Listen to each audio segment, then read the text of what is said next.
saudara-saudari seiman. Kiranya pada tahun ini hidup kita jadi lebih berarti dan Tuhan mengampunkan kita untuk melakukan apa yang kita bisa agar menjadi berkat dimanapun kita berada atau kemanapun kita pergi. Dalam kesempatan ini saya ingin menceritakan tentang kasih Tuhan yang saya alami dalam kehidupan saya. Kesaksian ini berawal saat saya mengikuti persekutuan pada hari Sabat tanggal 23 Desember yang lalu, di mana dalam persekutuan tersebut kita membahas tentang kisah Rut, khususnya pada ayat pasal 2 ayat 16, di mana dikisahkan Rut bekerja di ladang Boaz dan ia menerima kemurahan yang sengaja diberikan oleh Boaz.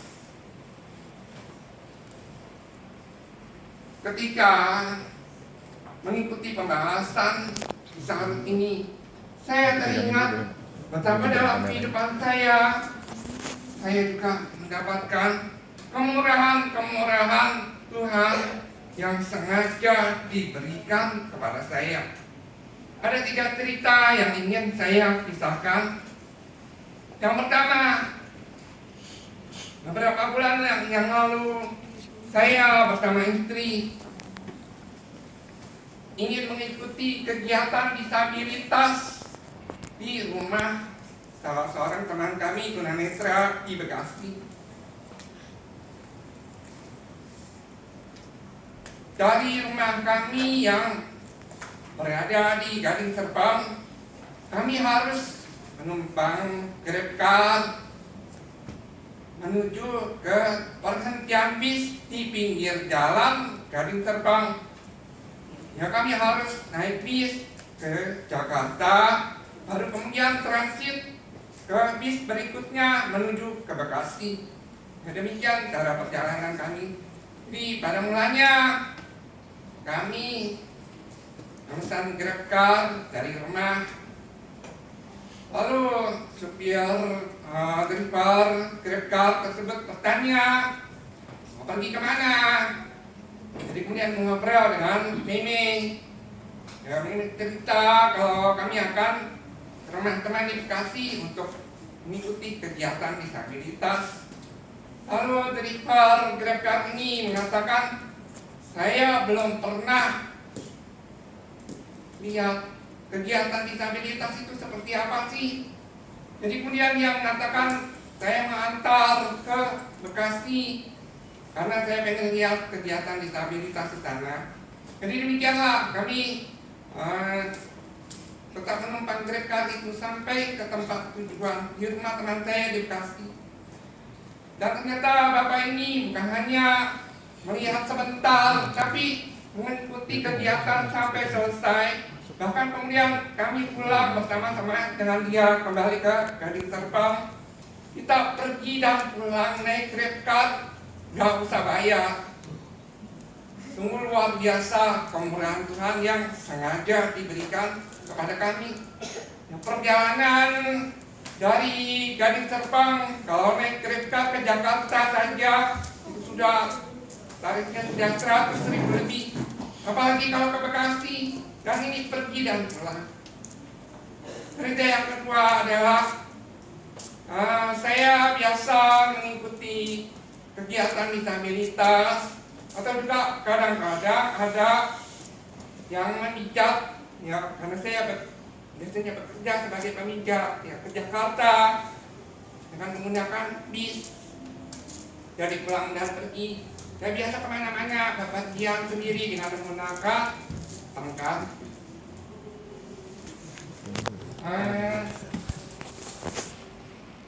Ada banyak yang berkomentar kalau saya bepergian. Banyak yang merasa khawatir, ada juga yang teman-teman tunanetra saya sendiri, tapi mereka bisa mendengar saja berkomentar yang kok Chandra bisa pergi kemana-mana sendiri, padahal selain tunanetra total, Chandra juga orang menengah, tapi kok bisa pergi kemana-mana, bisa sampai ke tempat tujuan. Ada salah seorang teman tunanetra yang mengatakan, saya sendiri aja walaupun tunanetra tapi bisa dengar, tapi suka ngesar. Jadi kemudian akhirnya teman-teman saya berkesimpulan, dan Chandra bisa kemana-mana sendiri, tentunya ada malaikat-malaikat Tuhan yang selalu menyertai. Dan itulah yang saya rasakan, dan itu yang selalu terjadi jika saya bepergian pulang dan pergi ke Jakarta. Pada suatu kejadian, suatu kali ketika saya pulang ke Gading Serpong dengan menggunakan bis, ada seorang pria duduk di sebelah saya dan dia mengatakan, sebenarnya saya sudah sering melihat Chandra di bis, tapi baru yang terakhir kali ini saya sengaja duduk di sebelah Chandra supaya bisa ngobrol dan kenalan. Dan akhirnya kami sampai di perhentian bis, dia mengatakan, saya mau mengantarkan pulang.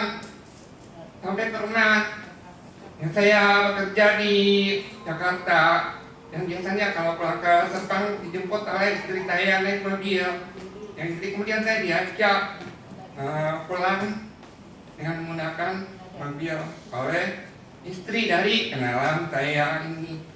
Sungguh luar biasa, ternyata Tuhan menyediakan malaikat-malaikat yang begitu baik dan selalu membantu saya di sepanjang perjalanan. Dan kita yang ketiga, dahulu saya sebenarnya tinggal di Jakarta yang sebelum terjadinya pandemi, tapi kemudian saya bersama keluarga pindah ke Gading Serpong. Dan ternyata setelah pindah ke Gading Serpong ini, langganan pemijat saya itu jauh menurun, ya karena jaraknya sangat jauh ya dari Gading Serpong ke Jakarta. Jadi, tapi di antara pasien-pasien saya ini beberapa bulan yang lalu menghubungi saya melalui WhatsApp.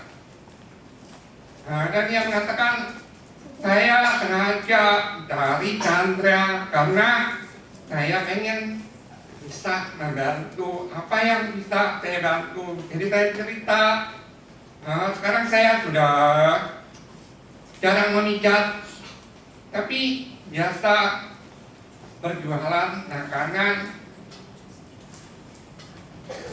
kopian, biasa berjualan makanan persen. Jadi demikian pasien saya ini, kalau membantu, katanya kalau ada makanan yang mau dijual, tawarin aja ke saya. Bahkan pasien saya ini suka membelikan makanan-makanan persen tersebut untuk orang lain. Sungguh kemurahan Tuhan yang luar biasa yang saya terima. Di tengah-tengah kekurangan saya, di mana pekerjaan memijat menurun, ternyata dia selalu mencukupkan dengan cara orang-orang banyak membeli makanan persen saya tersebut.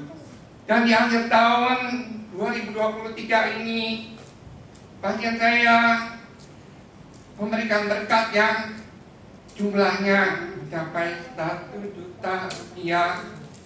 Katanya ini adalah berkat untuk Chandra, saya sengaja memberikannya. Dan sekali lagi saya menerima kemurahan Tuhan yang sengaja diberikan kepada saya sekeluarga. Sebenarnya masih banyak kisah-kisah kebaikan Tuhan lainnya yang bisa saya ceritakan, tetapi seperti sepenggal syair dalam Kidung Rohani 332, seandainya air laut menjadi tinta, dan seandainya langit jadi kertasnya. Sebenarnya langit tidak akan cukup untuk memuat cerita-cerita yang saya tuliskan tentang kebaikan Tuhan.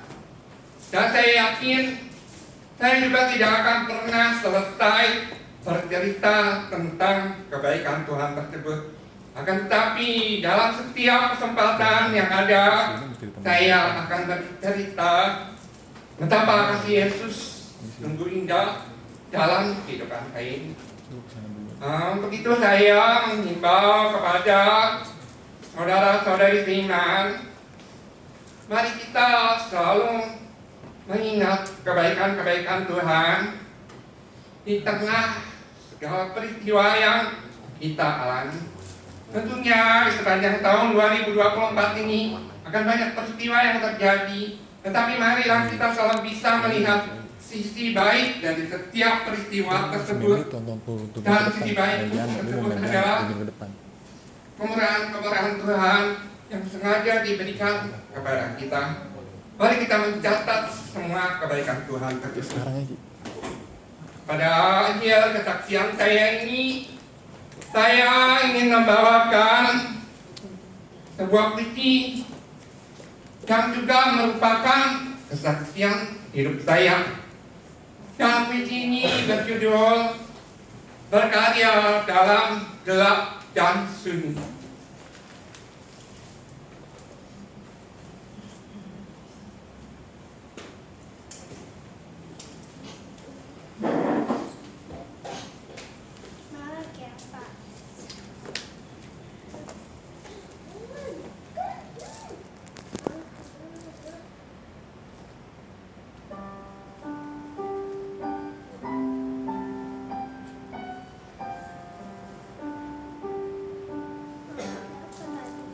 Terkadang aku duduk termenung dan ingatanku berputar mengenang masa lalu. Betapa senangnya waktu itu ketika aku masih bisa melihat seisi dunia ini, menyaksikan tetesan embun pagi yang membuat bunga-bunga berseri, menyaksikan awan-awan yang berarak di langit tiada bertepi. Juga pernah aku sekali menengadah dan terheran-heran melihat bintang-bintang kecil yang bergemerlapan.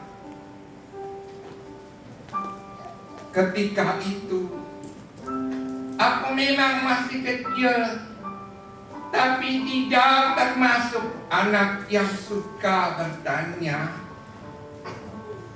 Makanya aku heran melihat bintang-bintang yang tergantung di atas sana.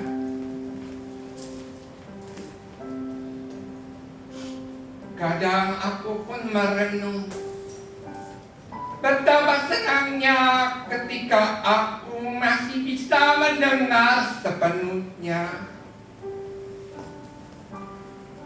Tatkala aku mendengar kicauan burung-burung, mendengarkan percakapan semua orang di sekelilingku, juga saat mendengarkan cengkerik melantunkan kidung malam yang syahdu.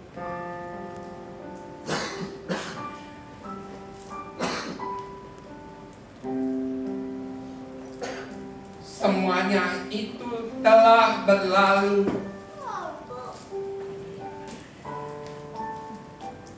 Kini yang tampak olehku hanyalah gulita yang pekat membayang, juga kesunyian yang membatasi komunikasiku dengan orang yang kukasihi.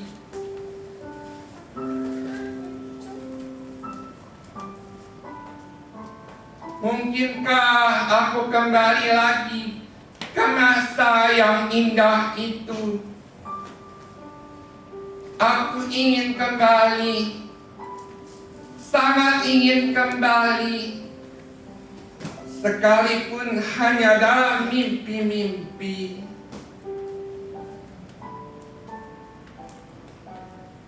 Perlahan tapi pasti ku ngerti makna kehidupan ini. Ada banyak orang yang fisiknya lebih baik dariku, tapi hatinya selalu dirundung sedih. Namun tak sedikit pula mereka yang terbaring hampir tak berdaya. Akan tetapi semangatnya melambung tinggi bagaikan Raja Wali. Jadi, untuk apakah aku hidup? Walau sejuta pertanyaan berulang kali mendera kalbu, tapi hanya ada satu jawaban yang teringat selalu. Sesungguhnya aku ada bukanlah untuk jadi yang segala-galanya, melainkan untuk melengkapi segala yang ada. Aku bukanlah orang yang paling kuat, tapi juga bukan yang terlemah. Aku bukanlah orang yang paling tahan menderita, tapi juga bukan yang paling sengsara. Maka biarlah kenangan indah di masa lalu aku jadikan kisah yang menghibur, agar aku selalu bersemangat jalani hidupku di hari ini.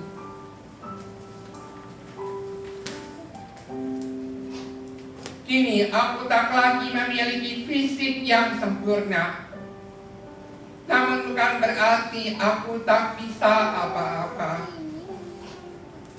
Kekurangan fisikku memang lebih parah dari banyak orang, tetapi aku pun memiliki kelebihan yang belum tentu dimiliki orang lain, yaitu semangat pantang menyerah untuk terus berkarya, sekalipun dalam gelap dan sunyi.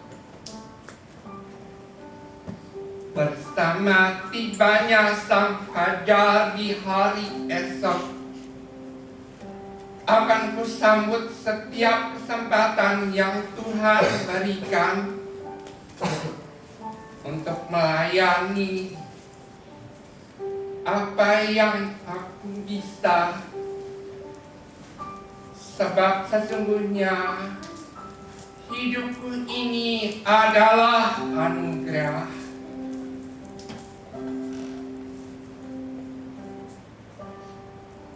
Amin.